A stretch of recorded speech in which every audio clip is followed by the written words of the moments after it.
I'm MM Devote. This is Christina Chu, and we are finally live. Parentis is a 501c3. It allows writers to stay on creative track after they have kids. We provide inspiring content like these salons, as well as an annual fellowship. And we also do, for our members, have weekly accountability groups. And those are little groups of Zooms where we get together and try to set goals, achieve them, and get everybody published, or at least move them ahead in whatever their writing project is at the time. There are two ways that you can get involved. One is to go on our website, penparentis.org, and click the donate button, and then infuse us with lots and lots of tax deductible money for you. And then we go out and create amazing programs like this. And the other way is to click the join button if you happen to be a writer who is a parent, and you can join on an accountability group or meet us on our Facebook group, or possibly, if you're published, you could read for us at one of these salons. I'd like to introduce my partner, Christina Chu, who is going to introduce all of the writers. Go, Christina. Hello, everyone. So tonight we have a special reading. I think we tend to think of parenting as like the mommy job, right? But and we always forget that men actually have half of that. And especially today, I mean, I remember when I was a kid, my father would do very little. I mean, I think he could change a diaper maybe, but his job would be like to make scrambled eggs once in a while. I mean, it was really very minimal. But in this day and age, we have fathers who are very engaged with their kids. And so we wanted to do a salon with dads and just celebrate also because we're in the holidays. So everyone, I will first introduce our three authors, and then I will introduce Rion again. So we have Rion Amilcar Scott. He's the author of the story collections The World Doesn't Require You and Insurrections. We also have David Mura. His latest book is A Stranger's Journey, Race, Identity, and Narrative Craft in Writing. He's the author of 2 memoirs and 4 books of poetry. We also have, finally, David Ebenbach. He's the author of 8 books of fiction, poetry, and nonfiction, including his latest, How to Mars, Miss Portland, The Guy We Didn't Invite to the Orgy. Everyone, please welcome our authors. Yay!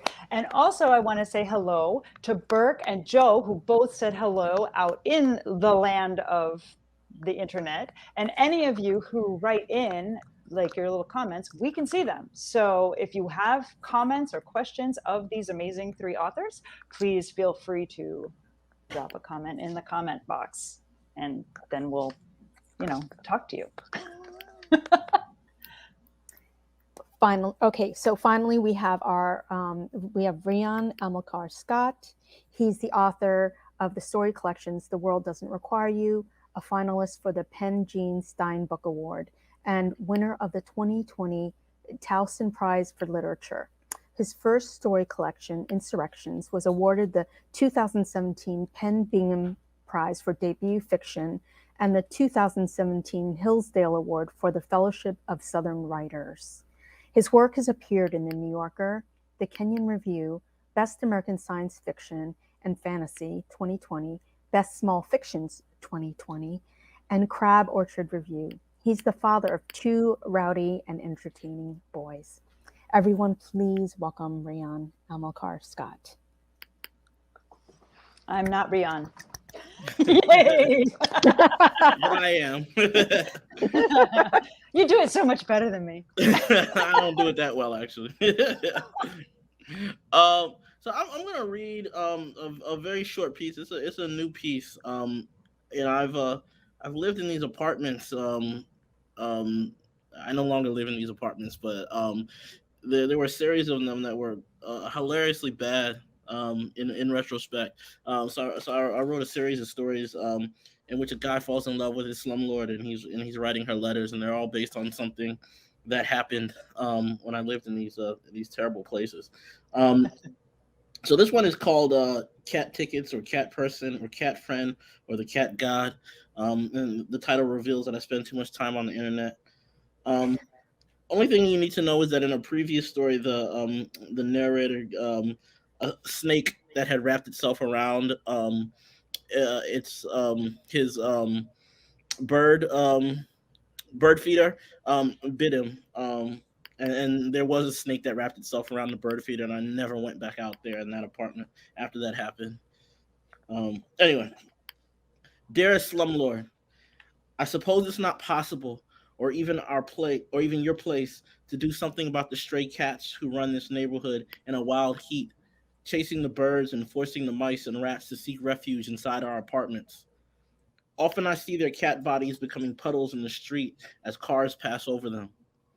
I never told you, my dear, what I saw when I passed into unconsciousness in that blessed moment after that damn snake bit me. I met God, my slum love. She was a brindle cat the size of a skyscraper, sitting atop a gold and red velvet throne, slightly larger than her. Her right eye shone bright like the sun in violent eruption, and the left a milky pool clouded in pus. Pus in the eye of the puss. Her meow sounded like a roar, and at first it scared me. But then I realized that was her way of saying, "Be not afraid." And I was no longer scared. In fact, my fear turned to fury. Cat God, I said, why create me in this way? If this life is about love, love, love, and love alone, is it not cruel to make people who are unable to connect? My only intimacy is with those who are at a distance from me. When those close try to nurture the seed of connection into a blossoming flower, my nature, my programming, tells me to kill it at the root. I mock, I needle, I seek and find moments of separation. Those close to me thirst to the point of dehydration, trying to drink of my love, and only then am I able to give them a quarter-filled glass. Those at a distance will always abandon my love to find intimacy in hardier arms than mine. What evil did I do in a past life to make you form me in this way? What kind of joke is this, destined to be alone, even while smothered in the embrace of others? The cat god didn't respond. She purred a thunderous purr and stretched her front paws, and then she returned to licking herself. Should I do as the song advises, my cat god? I want to die, gazing in a water woman's eyes. Perhaps it's wise to swim out in the dark tonight to meet my demise. Do that. Love is just death in disguise. Is my only hope at oneness in returning to you, my cat god? A broken misfit pet toy that never truly worked properly? I woke at that moment on the balcony floor, my wife Gail standing over me. God, she said, don't you have anything better to do than sleeping on the balcony? After I reflected on my vision, I tried to capture one of the strays in a little cat carrier I once used to transport a now dead friend. An hour or two one afternoon of trying to lure it to me with treats and toys. She evaded me by dashing between crevices, ending up in an opening between the brick and dirt at the side of my building. I couldn't reach her as the opening was too small for my hands. Didn't she see that I only wanted to connect, to protect her from the elements, offer some love, as best as I knew how to love anyway? She didn't want that though, or perhaps she knew how anemically I loved. In any case, I left her to the world. May she find love and peace and not a predator or the wheels of an errant car. One morning, I glanced up and saw the same cat peering down at me from the window of an apartment. She looked warm, fed, and cared for. I smiled and nodded, saddened a bit, but happy that someone had found an uncomplicated love. Sincerely. Thank you. That was Thank you. wonderful. So, Rion, well, you obviously have a cat. Is I this a used to. series? I used This to. is a series, right? This is a series. Yep. How many pieces in each series? Wow.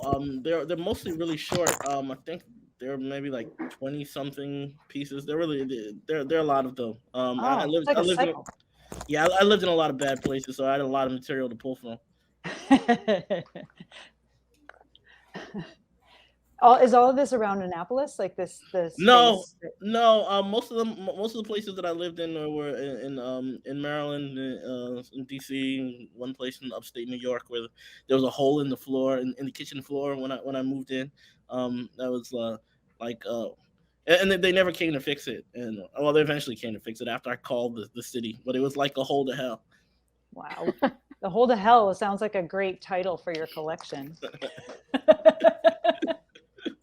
No, it's You're called. getting you're getting a lot of really good comments. For example, Lara said that was beautiful. It comes across as very philosophical.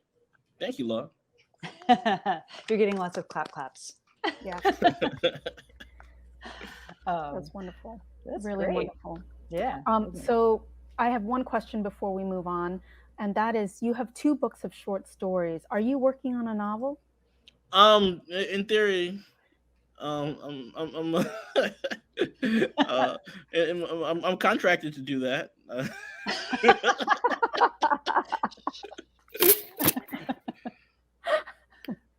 Okay, wonderful. So let's move on. Our next reader is David Mura. He's a memoirist, poet, fiction writer, essayist, and literary critic. His newest book is A Stranger's Journey, Race, Identity, and Narrative Craft in Writing. He's the author of 2 memoirs, Turning Japanese, Memoirs of a Sansei, which won the Oakland Penn Josephine Miles Book Award and was a New York Times notable book, and Where the Body Meets Memory. His 4 books of poetry include a National Poetry Contest winner. His novel, Famous Suicides of the Japanese Empire, was a finalist for the Minnesota Book Award, the John Gardner Fiction Prize, and Virginia Commonwealth University Cable First Novelist Award. He has a collection of essays and interviews called Song for Uncle Tom, Tonto, and Mr. Moto, Poetry and Identity. All this, and he's a dad, and I have to say, this is not even the full bio, so please look on our site to read the full bio if you're interested. Thank you. David? Hi, I'm very happy to be here. I'm going to read a poem about my son when he was about 20, 21, and it just shows the parenting never ends, my kids. And my son has had a lot of friends in the Somali American community. He's gone out with 2 Somali American girls. And his friend Abdi, with whom he was working on a hip hop album, was shot and killed outside a rec center. And so this poem is about his death and my son's dealing with it. Just to let you know, just in detail, Abdi's father is, like many Somali Americans, the Somali culture is very into poetry. So his father's a poet, but he was back in Mogadishu dying when Abdi was shot, and his mother was there. And in the poem makes a reference to my son trying to help the mother get back to America. So this is called Poem for Abdi. 10:35. Gnats and mosquitoes blurring streetlights in the parking lot of the Coil Rec Center.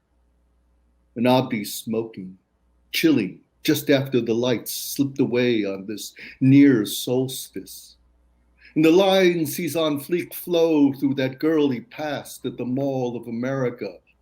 The apartment he'll go back to without his mother, return to Mogadishu to aid his dying poet father, heart failing without metaphor. And Abdi thinks, tomorrow I'll be breaking Ramadan.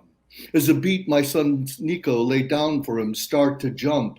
My brain ain't neurological, beyond ecological. I've torched the devil's follicles, stroking his blood-red tail, thinking where we failed and where a bullet sails, lurking late for Ismail. 3 shots, pop, pop, pop. Here's only the first behind him in his head, his lines, that girl, Ishmael, his mother, the fast off Ramadan, all explode from his skull into the June night as he topples. And suddenly, there's two black brothers over him smashing at his chest, and he's not even thinking, I can't breathe, I can't breathe. And the street lights above burns fluorescence into its retina, gnats, mosquitoes, a strange yellow glow just before the red, the red, the red, the red. And he'll never witness his brother, his sister Jamila, his friends Yasmin and Khadija, and my son Nico hunkered in the waiting room as the surgeons huddle 2 hours to undo what can't be undone.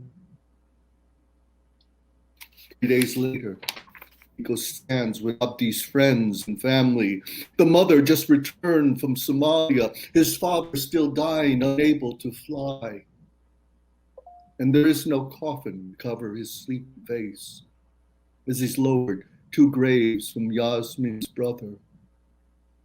My son grips his shaking girlfriend as he looks at Abdi's mother, the only Somali mother who he says ever accepted him, even loved him. He thinks of the track Abdi and he jammed on, the album they'd planned, and how just hours earlier at work, when he told his boss of his friend's death, his boss shot back, well, that's what you get for hanging around with those people. And how did they get to be my son's people? And how am I to comfort my son, weeping before me now in my study, or chastise him for using my wife's credit card to help him buy the mother's plane fare and a bus ticket for another friend to leave for Fargo so he doesn't become one more Abdi? And my son saying he looked at Abdi's mother's face, falling into her son in the grave. He wanted to rip the clouds from the sky, rip his boss's hair from their follicles, cut the tracks off their album they will never finish, and the kids in school shouting at Abdi, look at me, I'm the captain. And hey, Mohammed suicide bomber. My son Nico saying, I can't believe he's dead, Dad. I can't take it in. And I'm holding him as Abdi will never be held by his mother, his father, the poet, dying in Mogadishu. And I can't say I hate this world as much as you, Nico, though that too is in my heart. And so I say, Abdi's life was not his death. Your friendship was not his death. His music was not his death. And so I say, listen, he's still rapping. Those lines are still there. He's still talking to you. What is he saying? And Nico, as his body shakes in my arms, he'd want me. He'd want me to be happy. And I see Abdi's face standing beside us. And I tell him, thank you, Abdi. Thank you for loving my boy.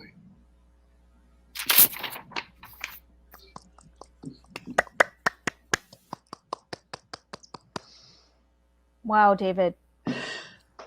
So we're actually going to talk more about this later during the discussion. But so here's this moment with your son. Has your son read this, and what was his reaction? Well, I think, the difficulty, I think, if you're a writer and you write about your kids, is your kids have various ambiguous feelings about it. So he was a little ambiguous, but he's a writer. So he understands it. The one who, in my family, who is most subject to my writing is probably my daughter, who's the oldest, although she too sometimes writes. And I have a whole story to tell about that. Oh, good. But I think one of the difficulties with having kids is it's harder to upset your kids than to your parents or the rest of your family with your writing. Harder to upset them? Explain. Well, we can get it. Okay, well, my daughter simply didn't like me writing about her. Ah, And that's difficult. yeah. And especially because you seem like a very personal writer. You you really go deep when you write. Yeah.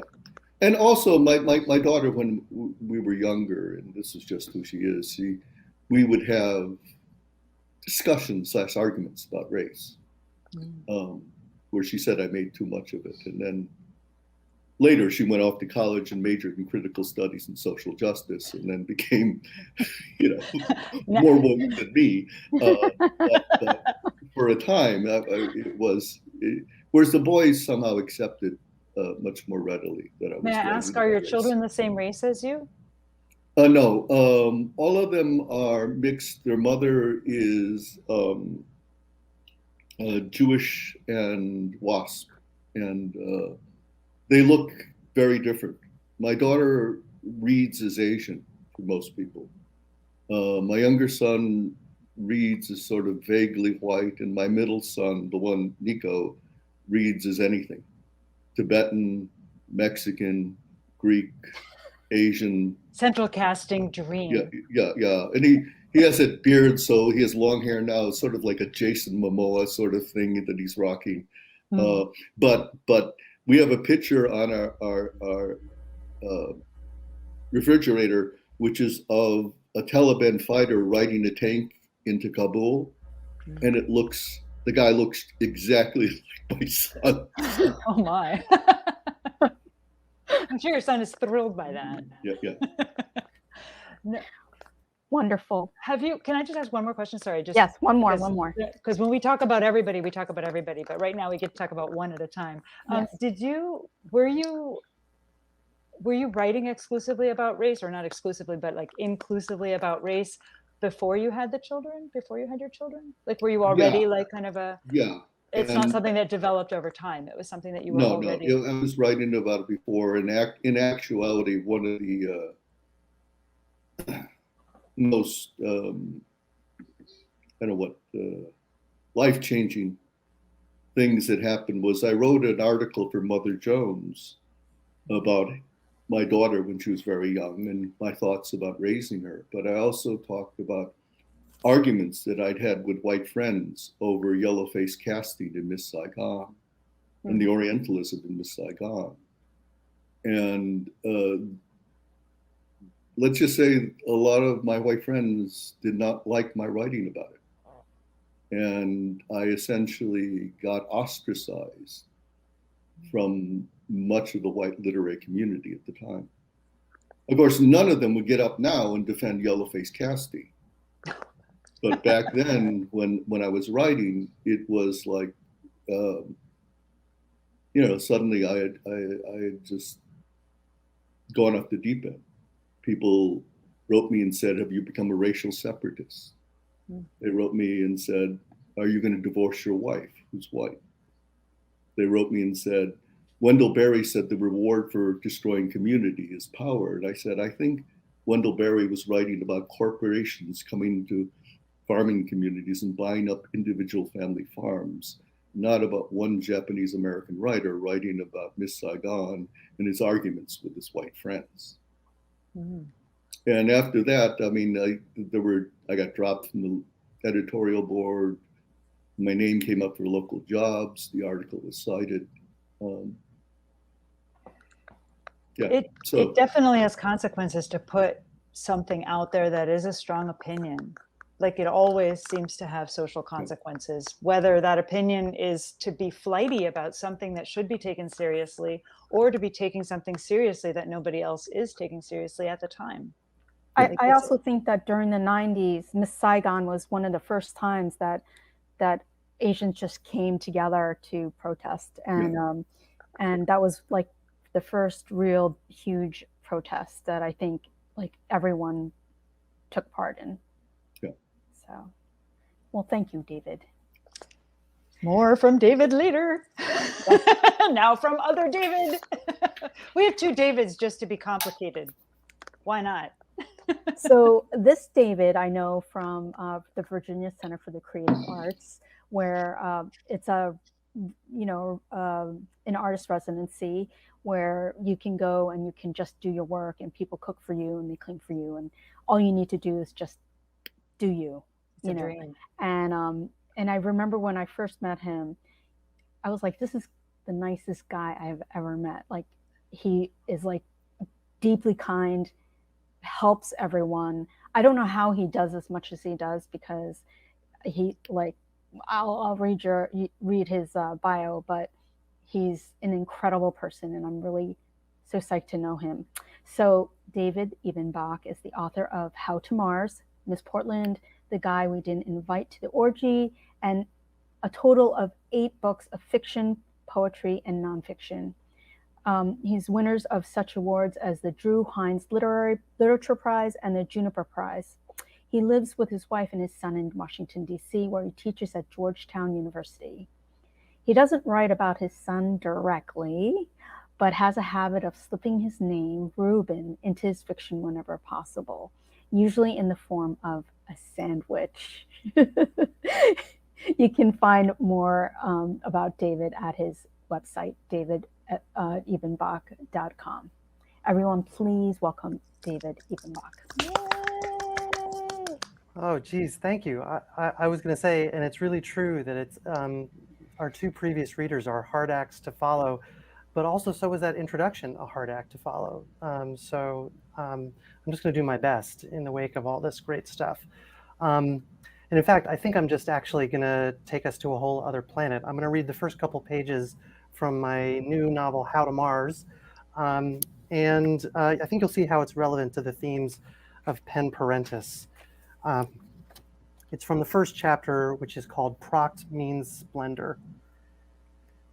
This is how I find out Jenny is pregnant on Mars. Do you want to go outside? Jenny says. It's just after lunch, which was freeze-dried Reubens. She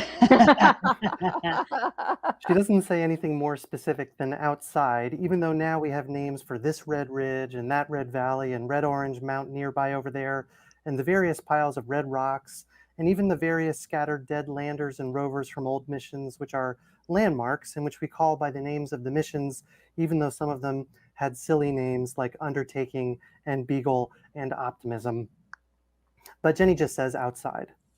In some sense, even after more than 2 years, this is still our schema of the planet.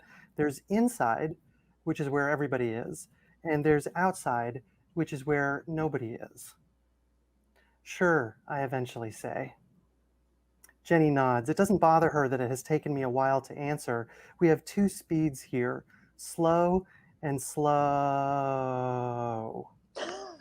Well, 3 speeds if you count something is on fire, but that's rare. We put on the suits, 1 leg, 2 legs, etc. Roger and Nicole look up from their tablets and watch us get suited up because us putting on the suits is the big game in town at the moment. Trixie is sleeping in the bunk dome. I think Stefan is on the toilet. Anyway, we put the suits on, including Jenny tucking her brown curls into her helmet, and then the audience goes back to its tablets and we go to the airlocks and out. You know how they call Mars the red planet? Well, that's because it's red there. Like you go outside and you see red. Red to the east, red to the west, red north, red south. In fact, the dust gets everywhere, so inside is red too.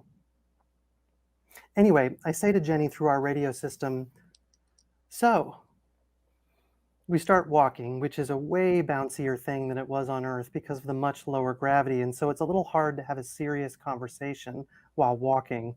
It makes you feel like everyone is partly balloon animal. You wouldn't want to tell someone they had a terminal disease, for example, while walking on Mars. But there aren't that many places to have conversations. Inside and outside are the main 2 ones. So we do have some important conversations out here and also some boring ones. And also there's a lot of not talking too.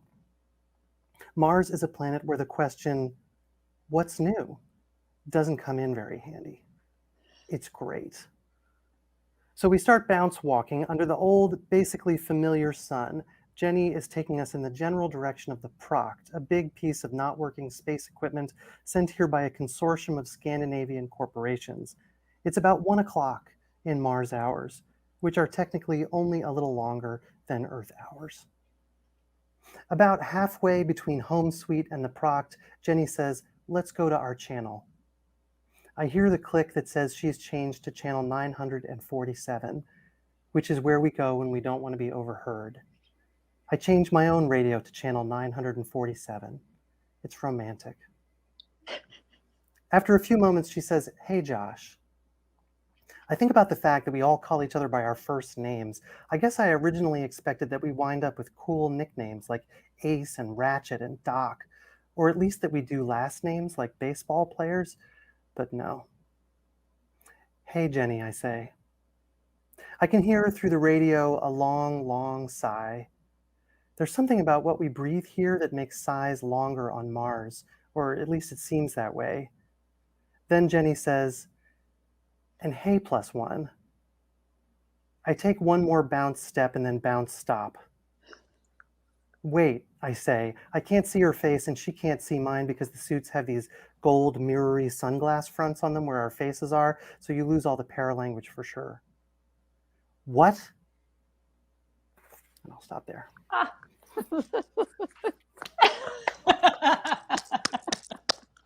It goes on from there. So, David, how did you get the idea to write this book? So I don't know if folks were aware of this thing called Mars One, but in like 2015, there was this Dutch corporation that decided that it was going to send like a dozen people to Mars. And the idea was it was going to be one way. You could not come back. They were going to fund the whole project via a reality TV show about this process. And there was one rule, which is this rule that you're not allowed to have sex on Mars. And the idea was so insane that I immediately was interested in it and wanted to like see what would happen if you did that. And you can see how well the no sex rule works when the first line of the novel is, this is how I find out Jenny's pregnant on Mars. But the other thing that was amazing about it is they got so many applications. I feel like most folks would be like, certainly not. I mean, you'd never have a breeze on your face again. You'd never see a tree. You'd never see your loved ones. But there were all these people who applied. Fewer, it turns out, than they said. I think a lot about this project was fraudulent, but there were a lot of applicants. And I watched a lot of the videos. Some of these people had families, speaking of Parentis. Some of them had children. And I was like we're watching tragedies unfold. So on one level, it was this kind of comic thing of like, what is this? And who would go on if somebody thought that this was a good idea, would you trust them to send you to another planet? Like, probably not. And yet some people are willing to leave everything behind forever. And that became for me the more poignant end of this, is what would make a person willing to leave everything? And then the question is, can you actually leave all that behind, or does it follow you? Yeah. That's a so very amazing. good question. And it makes me wonder if they did that on like an island where it's a one-way trip and you're not allowed to come back. They're just going to dump you on this island. Like, nobody would do that. It would be like But Lord because of it's the Mars, Flies. they will. Forget that. I would never do that. It'd be like Lord of the Flies. That's how much I trust people. People always ask me, like, so would you do this? I'm like, did you read the book? Like, clearly I would not want to do this. If I could go to Mars for like 15 minutes and just pop right back, just like be like there and be like, I mean, I would go for 2 hours. I mean, I would be willing to push it all the way to 2 hours for sure. I don't know, man. No trees. That's kind of hard. It's a brutal landscape, I think. But I have to, I mean, it's got this whole writing about this has gotten me really invested in like Perseverance, the rover that's up there now. And I've been sort of following her around and seeing what she does. And are you looking at all the different live feeds from like NASA and all the yeah, they have all these great live feeds. And you know, you can see this helicopter that they created that flies around on Mars. You know, there's something beautiful about our desire to find out more about life in the universe. And there's something also kind of scary about our willingness to just get away, you know, and our fear about being here. So it's kind of a mix, I think. Well, it's an interesting idea to think that we can escape our problems, like go somewhere else where our problems, as you say, won't follow us. Right. My wife is, by the way, saying, no, you would not do this. She is right. Yes. That's pretty awesome. 100% I love that. correct. Here it is. But like 15 minutes, I feel like I could do 15 minutes. Well, oh my God. Joseph Kennedy wants to just remind people that the latest rover is basically the size of an SUV. So So Wow. there a you little go. thing driving around. Yeah, you They're could hang also out trying to in grow there. things up there, Good right? parking. Yeah. Yeah. All right, let's pull up all these people and talk. Shall we? Shall we move everybody around? Here we are in a group. Christina, do you want to start? We're just going to hammer Sure. questions at you all. Oh, first, let's do this. For those of you who don't know, Rion is in Annapolis, and David is in DC, and other David is in Minnesota. Sorry, I keep forgetting that we have two Davids, and it's like, dang it. DC. David Mura is in Minneapolis, and David Ebenbach is in DC, and so, you know, we're like all over, and Christina and I are in New York City, and you guys, if you feel like it, can tell us where you are, and then we'll just be like super global, and it'll be all exciting. But for now, let's start asking questions. Oh, you know what I want to know? If you don't mind, how-ish old are your kids, and how many do you have? Just so that we kind of have some clue as to what we're dealing with here for parent experts. I have two, and my oldest is 11, and the youngest is 3. He's gonna be 4 on Christmas Eve. Cute. That's a big spread. Yeah. Fun. I have a the spread first like that too, though. the first one was an adventure. Let's just say it is an adventure. It is an adventure. Every child is an adventure. Oh my God. How about you, David Mira? So my kids are old, and I have my daughter's 33. My two sons are 28 and 26. And I just got done babysitting our The baby. 10 son, Oh, The who baby. is like 3 months old. congratulations. Ah, baby. David Wonderful. Ebenbach, jump in. Yeah, so we have a 15-year-old boy named Ruben, as you now know, and we nailed it the first time. So we're sticking with the Ruben we've got. Nice. You know, at the next time I see a Reuben or I eat a Reuben, I'll be like, God. It's nice to know that they have Rubens on Mars. Yeah, That is exactly. important. Freeze Freeze dry. dry. The Yeah. astronaut Exactly. Reuben. Yes. Living on Mars would break my rule. I don't ever want to live more than 10 minutes from a good Chinese restaurant. That's They my have rule. freeze-dried wontons. Freeze-dried wontons. Oh my God. If you can have cat gods on Earth, I think you can have, freeze-dried Rubens on Mars. It seems fair. It seems right. Seems right. So, I was going to start with David and talk a little bit about, I remember the first book I read of yours was Turning Japanese. This was in the early 1990s.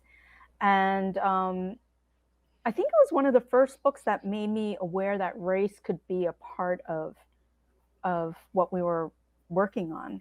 And I think actually, if I'm correct, I think this is like 20 years ago when, or maybe it's 30 years. Oh shit, it's 30. When we started the writer's workshop, and I remember reading your book, and I thought to myself, wow, it can be sort of political. And I remember it was a really big part of the dialogue, especially when I ended up going to get my MFA. So it was like, should art be, just art, and no, can't have politics, and and so it really transformed me. So you have two memoirs. One, Turning Japanese, really is about you going to Japan. Can you talk a little bit about obviously politics are a big part of your work. Can you talk a little bit about what that means to you, why this is so important, especially now? Well, I'm a third generation Japanese American. My grandfather on my father's side came to America in 1898, which is weird because that was the year of Plessy v. Ferguson, the Willis versus Mississippi, and the massacre at Wilmington. And both my parents' families were imprisoned by the United States government during World War II, as were 120,000 Japanese Americans on the West Coast. Now, it was later discovered that the FBI lied to the public because they actually found that the Japanese Americans were not a military threat. But the message of the internment camps said to my parents, because they didn't intern Italian Americans or German Americans in the same way, that your race and ethnicity is a crime. Because they were 11 and 15 at the time. And no Japanese American was ever convicted of espionage. So I think my parents unconsciously received the message that their race and ethnicity was a crime. But also, my father's white teacher told him, when you get out of camp, you should be not 100% American, but 200% American. So they adopted the assimilationist model. They raised me to think of myself like when a white friend in high school would say to me, I think of you, David, like a white person. And I went to a mainly all white Jewish high school. I thought, great, that's what I want to be. And it was only my late 20s when I began reading Black authors that I suddenly realized, oh shit, I'm not white. What the hell am I?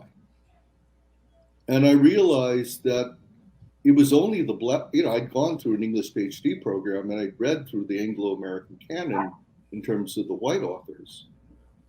And it was only in terms of reading Black authors that I saw there was a language to talk about race. And I began to look at like how my identity was formed, how my parents thought about them, came to think about themselves. And you can't unravel that whole history without dealing with race.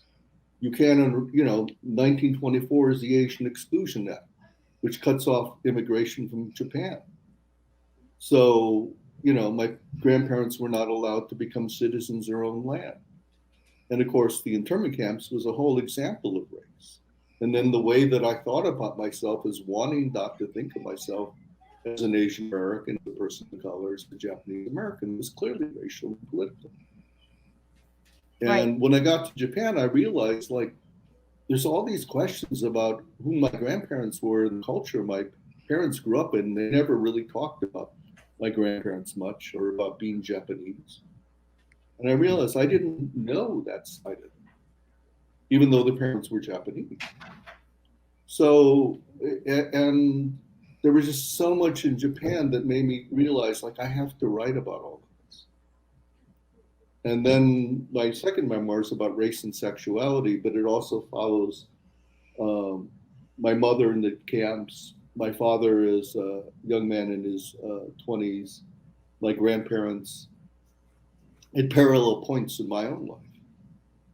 And so all of that is inherently political, racial, all of these things, including my marriage to somebody who was WASP all the way back to the Mayflower and Galician Jewish. So, yeah. Wonderful. So race is one of those things, especially now, you can't really kind of get around. So does it ever, how do you deal with it, Rion or David Ebenbach? It's just always been central to my life. I think it's it's a defining factor, of my life. As a young person, as a kid, you sort of have this intuition, that I'm.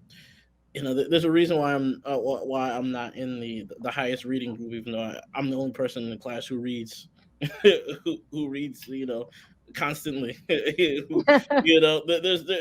a reason, there's a reason people, your teachers talk to you in a certain way. There's a reason people are assuming that I'm violent and dim-witted, even though I've never been any of those things.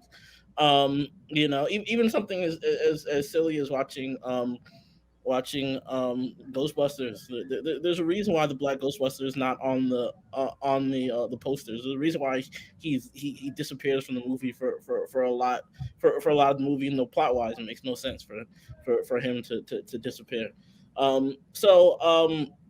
So those things are shaped me growing up. So it naturally comes out in my work. It's naturally going to be a response to, I think, just the fact that my last name is Scott. As Malcolm X, paraphrase Malcolm X. I know Scott's in Africa, so I'm always gonna write into that. Yeah, I find that really bizarre or annoying things that happen to me end up in my writing at some point. Like, I swear to God, an hour ago I was at the supermarket, like the little Korean market, right? And it's pretty large, and it's a great place where you can get just about anything. And a woman turned to me. I was with my older son, and she said, "Can you help me with figuring out this yogurt?" And I turned to her and I'm like, "I'm sorry, we don't work here." And my son and I got into a thing because he's like, "Why do you have to be like that?" Why do you have? She was just asking a question, and I'm like, so I said to him, "Honey, when you get to my age, then let's see how you'll respond." So anyway, how about you, David? Oh, I can't hear you. Probably because I'm muted. Okay, now I should be audible. One of the things I'm thinking about as we talk about this is how I think what feel, at least to privileged writers, like small choices are really, really big choices in writing. One of the things I talk about with my students a lot is, who are you suggesting is normal in your writing? One way we do that is, let's say we only mention race when it's somebody who is not white. Then we're saying white is normal, and then anything else is a deviation from that. And you communicate that sort of constantly as you make those choices. Or, one of the things I thought about a lot in writing How to Mars is, like, who's in the future? Who gets to be in the future? So first of all, Josh is Jewish, and that's important to me. But there's, Jenny is Dominican, Puerto Rican, Black. There's an Asian Australian character there, Trixie. The cast is actually pretty diverse, because if it's not, then you're saying the future is white. And not just the future, but also the future that's like doing bold, interesting things. The ones you should pay attention to in the future are all white people, or all straight people, or all, able people. And you sort of think like, well, I'm not trying to say anything big about race. That's how I view that character. So I'm not trying to do anything big, but you are doing something big when you make those kind of choices. And so you need to think about who's on the page. How do you talk about who's on the page? What are you representing, and what norms are you establishing? One thing I try to do in my writing is constantly push against norms at all. That every character, when they have the stage, is the norm for that moment, and then it blows up because someone else comes in. Anyway, they're just a couple of thoughts that I've had around that. Yeah, great thoughts. I mean, I think that this whole the norm, and the word orient, right? Like, it suggests that it's the far east, right? And far, to whom, right? Like, so I totally get what you're talking about, and I think that's definitely right on. All right, so David Mura mentioned that he has writers who are kids. How about you, Rion and David? You have any writers on your hands here? I'll say about. Oh yeah, go ahead. Oh yeah. My son just applied to the creative writing program at a magnet school, and it was funny because I've known him to be very creative, and he's always creating these characters. He had this superhero Alien Everything from the age of 3, and he's 11 now, and Alien Everything is still his character. And he's making these little comics, and I was looking at the criteria to apply to this program, and it was very detailed. I was like, I don't know if he has anything. And my wife and I, we were talking back and forth, like, what should he submit? And we were doing as adults usually do. So so I went and talked to him. I was like, why don't you submit one of your comics? And he looked at me, he says, Daddy, that has no depth. And then he showed me all this other stuff he was writing, and I was like, this is good. I had no idea he had this whole creative world that he had that didn't involve me at all. And these little comics were just to make me laugh or to make everyone laugh. But he had all these other stories that go in these different directions. Oh, that's wonderful. That's really fun. How about you, David Ebenbach? My kid has messed around a little bit with writing, but it's not really his jam. It's sort of the like return of the generations. My father was an engineer. My father-in-law was an engineer, and my kid thinks in math. Like math is his first language, and English is his second, I think. But I will say, there are all sorts of surprises. Just like Rion was saying, you can discover these whole aspects of your kid's creativity that you didn't know about. And so my kid's playing video games all the time, but he's got this YouTube channel and got this really active TikTok where he's editing. He like taught himself video editing, and he's got software, and now he's condensing these things and putting music on top and synchronizing the beat to what he's doing in the game, and he doesn't think of it as being very much, but I think it's kind of incredible. That is definitely. I mean, I tried. They have the what is that? Something on my Apple, the computer where you can iMovie. iMovie, yeah, right. Yeah. Thank you. And of course, it looks super, super easy.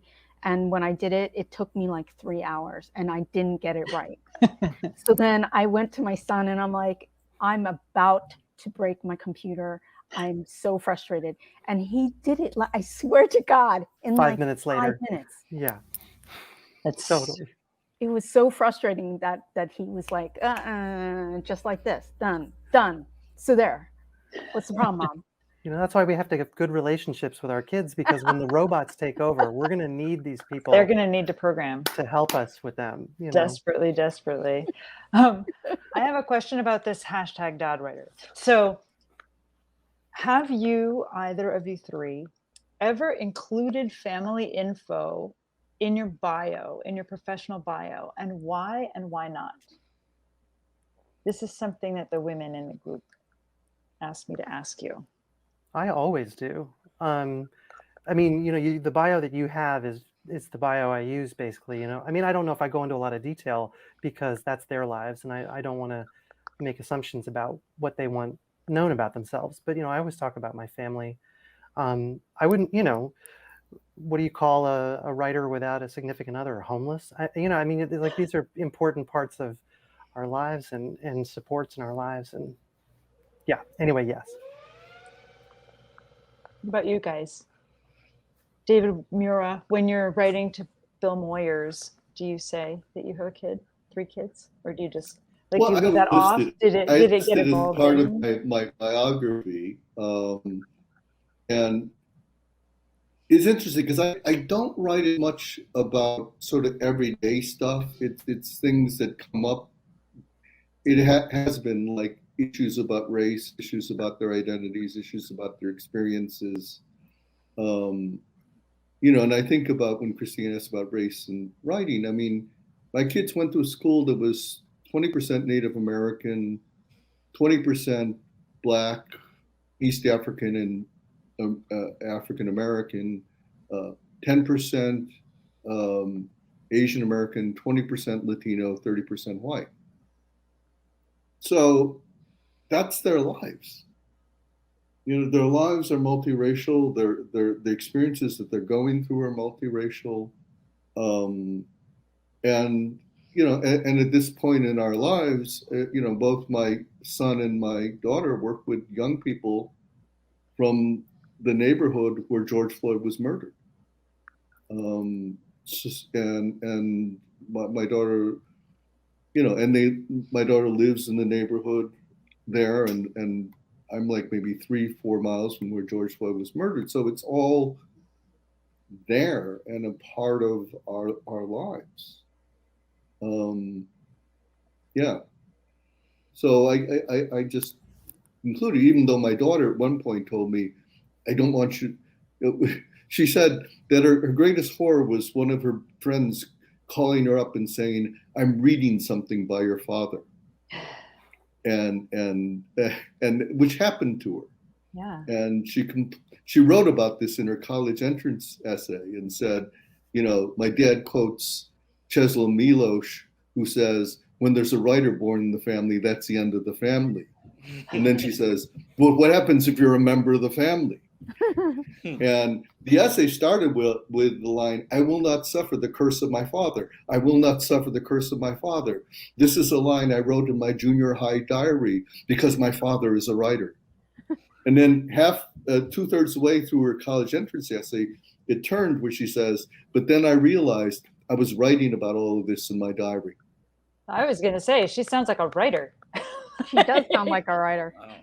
So perhaps we're doomed to perpetuate writers from now on. And I do want to just quickly from the comment section, David Harris, and he's not wrong, said, it is interesting that young kids start with fiction and not nonfiction. When Christina asked about writing kids, the assumption was fiction writing kids. Oh, did I say fiction? No, we just all made the assumption, like I did, that we weren't talking about essay writing kids, but it's just a funny, our assumptions, we travel with these assumptions, and it's very interesting to expose them. I feel like this is very much a time in which we turn that flashlight like on ourselves to see what are we assuming, and I think it's a healthy thing. My wife's a nonfiction writer. I'm sorry. No, go ahead. Don't be My sorry. my wife's a nonfiction writer, and she just she writes memoir and essays and all manner of nonfiction. And it's just a running joke between us that well, from me to her that fiction is superior, and it's a running family joke. And I remember one day my son said, I was in the next room, and my son, I don't know how old he was. But he was asking, like, Umi, he calls his mother Umi. Umi, what is creative nonfiction? And I burst down the hall and ran into the room. And it was just like a moment I was waiting for. I said, it's nothing.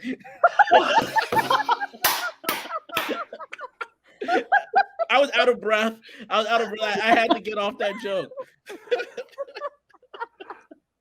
How many nights a week do you sleep on the couch, Rion?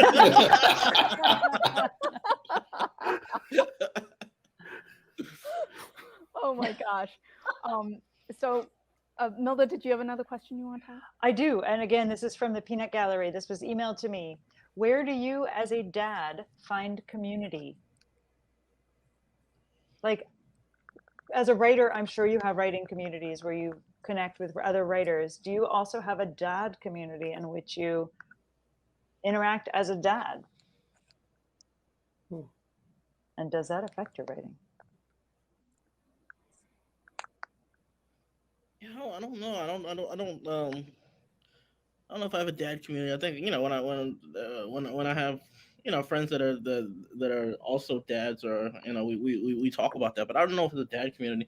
One of the coolest and best things personally for me is that my oldest brother and I are 7 years apart, and it's always like this annoying little brother, and then when I was when I got to adulthood, it was always giving me advice, and we would clash a lot of times when I was in college, and there's always a love and respect, but there's always it was clashing, and then after that we went through a phase where it was just always him giving me advice, and again, always the love and respect is always there, but we had children about the same, our first kids about the same time, and his oldest son is a week younger than my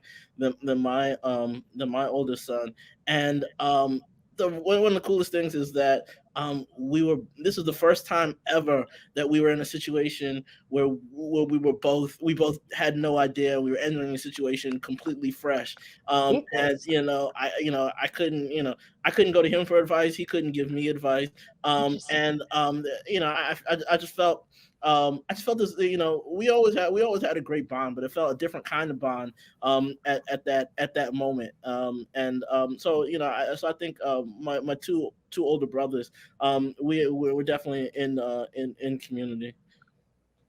Nice. What about the Davids? Do you have a dad community? Like, there's a mom circle? There's a lot of ways to answer that question, I think. But the thing that comes to mind first and foremost is that when my wife was pregnant, we each made these, we had like we're big into ceremonies. My wife's a rabbi and I'm a writer, and we like ritual and stuff. And she gathered a circle of mothers that she admired for their mothering, and I gathered a circle of fathers, including my own dad, but also other, fathers that I knew who I just thought, these folks have wisdom. And it was just like, tell me what I need to know. And so we just spent, an hour or two just going back and forth and just me just listening, actually not back and forth, but them going back and forth with each other and passing on wisdom to me. That's cool. Was that done simultaneously, like separate rooms, or was that just? Yeah, separate room. We did it. We brought all the moms and dads together, but then the dads went over here and the moms went over there. Was it like part of the baby shower, or was it after the kid was already born? I'm super curious. We didn't really do a baby shower. There's a certain amount of superstition in the Jewish community. If you make right. too much of a kid before they're out, like they may not come out. Bring curses down upon you. So, but even this was risky. But it was a very moving thing, especially because my dad's not a big teddy bear of a guy, but he really opened up in this and talked a little bit about what mattered to him. And it became a moment where I finally was seeing him as like a human being, that I was going to be that kind of human being. And, wow. And also just my friends who I loved and respected giving me their wisdom. And so they wrote stuff down, and I still have those things. Wow, that's really neat. Yeah.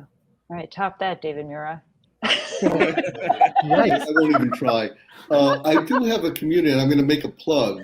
I just finished co-editing this book, which came out a couple of weeks ago. It's called We Are Meant to Rise, Voices for Justice from Minneapolis to the World. So We Are Meant to Rise. It's an anthology of BIPOC Minnesota writers. Nice. And there are a number of essays on George Floyd, on the pandemic, on male and female, yes, yeah, and all genders, extra. All genders, yeah. And so that's my community. What I would say, I have younger friends now who have kids. I didn't have many growing up when my kids were younger, but what I will say, because I've been thinking about this, there are a lot of obvious things you can say to kids, to parents, who are right. But I would say the one thing I would say is try to have a date night as regularly as possible and work on your relationship so that you have a relationship where you're not just parenting your kids, which is important. But I think about my neighbor who said to me, we just didn't talk for 10 years because we had kids. And then 10 years later, we didn't know each other, and that's it. I think of a writer friend who lost 6 years of his writing because of all the things you go through getting divorced. And so, my daughter has just had a kid, and I just emphasized them to her, like, we'll watch Tadashi so you can have a date night, because that's important. You have to concentrate on your relationship and make sure you don't lose it, even when you had a kid. That's lovely. And retweet. Yeah, exactly. We'll quote David on that. That is really for sure. Yeah, exactly. I have another question out from the audience. This is a question. How much do you parent by thinking about yourself as a kid? Did it get harder to relate as you aged? The dads out there. This is a parenting advice. Don't base your parenting solely on what you didn't like about your childhood. My dad was a real tiger dad. I made a vow not to be like that. It was perfect for my daughter. It was not quite perfect for my boys. I should have been much more of a hard ass. And I didn't realize till it was too late that if I tried to be as hard ass as my father, I would have never even gotten close. And so I should have been harder a little with the boys. And so, and you realize as your parent, is each kid is completely different, and you cannot parent each kid the same way, and you cannot parent your kids just simply in reaction to your own childhood, your own parents. You have to try to figure out, and it's very hard, what each kid needs. Yeah. I'm sorry. No, just agreeing. You go. Yeah. For me, that stereotype that you become your parents, or at least become your father, is very real. The frustration to me is that I feel like I've picked up on a lot of things I didn't want to pick up on, and not the things that not the best stuff. And day by day, it's thinking about um how to parent authentically, how to not react, and respond rather than react. And yeah, I tell you that I have a lot more compassion for my parents. I remember about a year ago, I was thinking about a situation. My grandmother would, help raise me as my parent, my dad, my mother, my grandmother. And I remember, I don't know, I was in probably middle school, and it was a situation that I thought was sort of unfair, and they were all against me, and I was thinking about it, and I got really upset, and I was thinking, and I said, you know what, Rion, I had to stop, take a breath and stop and say, two of those people you're angry at are no longer here. They passed away. The other one doesn't remember it, and they were all just doing their best. You weren't exactly an easy person to deal with. They may have been wrong, but they were all doing their best. That now that I'm speaking, I'm glad you asked the question. I'm speaking it out loud. That compassion that I have for my parents now, this burgeoning compassion. It's important to have it for yourself, yeah, and I think that yeah, this week is teaching me that, yeah. I'm glad, speaking that out loud. It's just like I'm talking to myself. You're so right. That Yeah. compassion is, I mean, even David Mura, when you were talking and you were saying like, I should have done this, I should have done that. Or you could just be like, I didn't, and it's okay. And I'm sure that your sons are both amazing human beings, whatever they are, whoever they are. And we don't know that even, if you'd been a hard ass, they might have like run away and done horrible things. And you don't know, like, you don't know what's going to happen. And I think a little compassion for self is a good idea. We are very close to the end of our time. I have a very good question that people always ask mommy writers. They say, and I'm going to ask you dad writers, what is your self-care routine?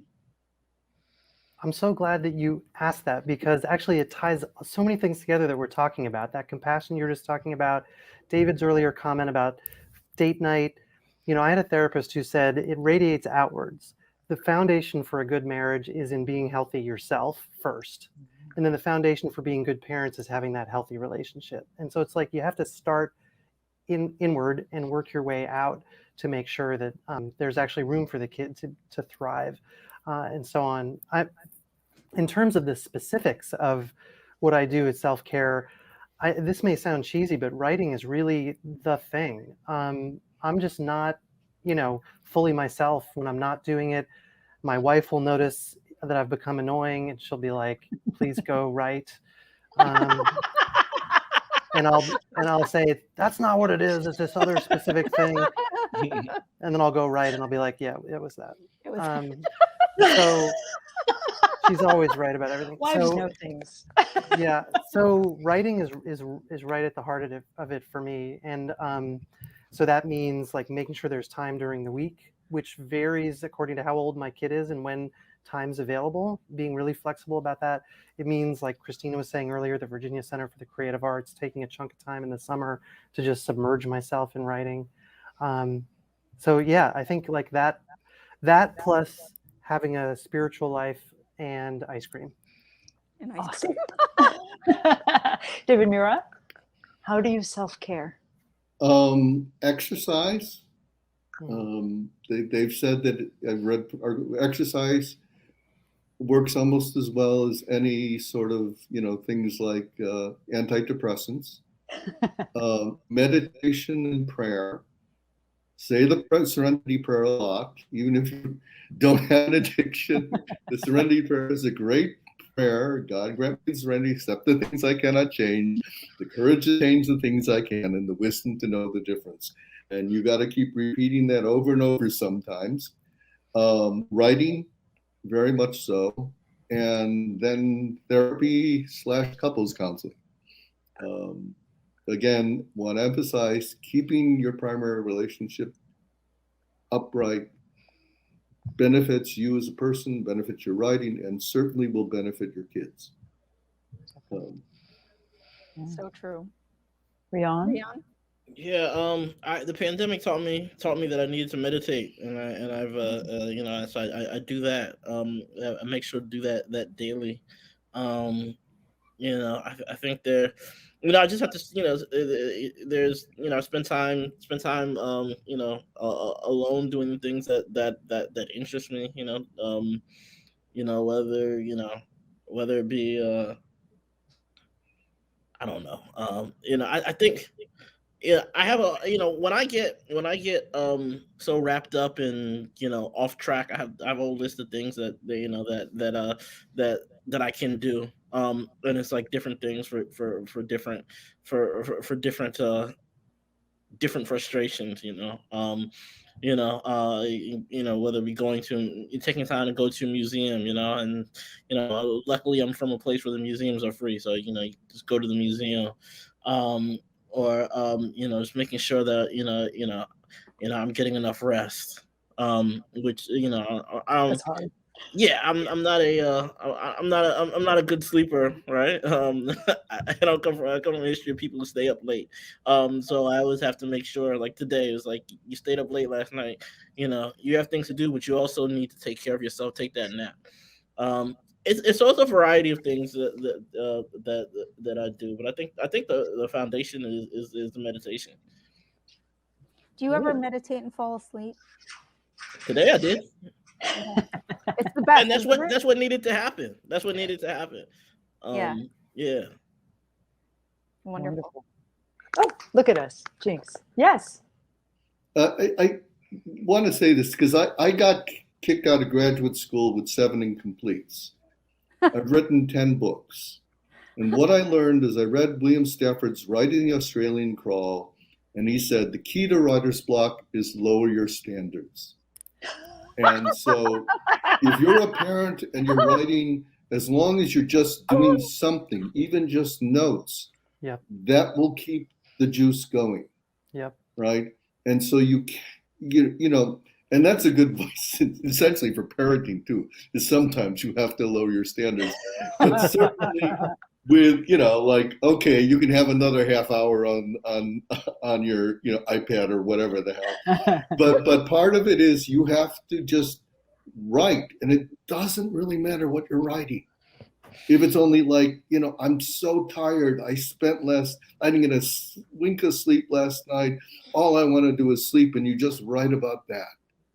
You will use that some later, or it will lead you to something else. So lower your standards, especially when you're parenting young kids. That's a great quote. Lower your standards. From the guy who has like the longest bio in history, writes in every possible genre, in every like all the awards. Yes, but remember, I was kicked out of graduate school with 7 incompletes, so I had to learn that. But you were probably doing other things that were more interesting to you personally. Well, it wasn't necessarily good things. Oh, friends. Okay, we really should go. We are keeping our audience. Thank you so much for tuning in. Anybody who's tuning in on the Livecast, hello tomorrow. And please visit us on parentis.org, and please do donate to us. It's end of year. You do get a tax rebate. We are awesome, and we could use your money. So yeah, that's awesome. We will see you all hopefully in January. We have our annual poetry salon on the second Tuesday of January, and we will be right back here on your very same computer, unless you use your phone to tune in or anything. But we are very, very glad that you came. And we're going to go and read all the comments that you made now and talk. And we'll thank see you you to all our authors too. Thank you so much, David, and Rion. We loved having you. You're amazing. Okay. Thank you. Bye, audience. Bye.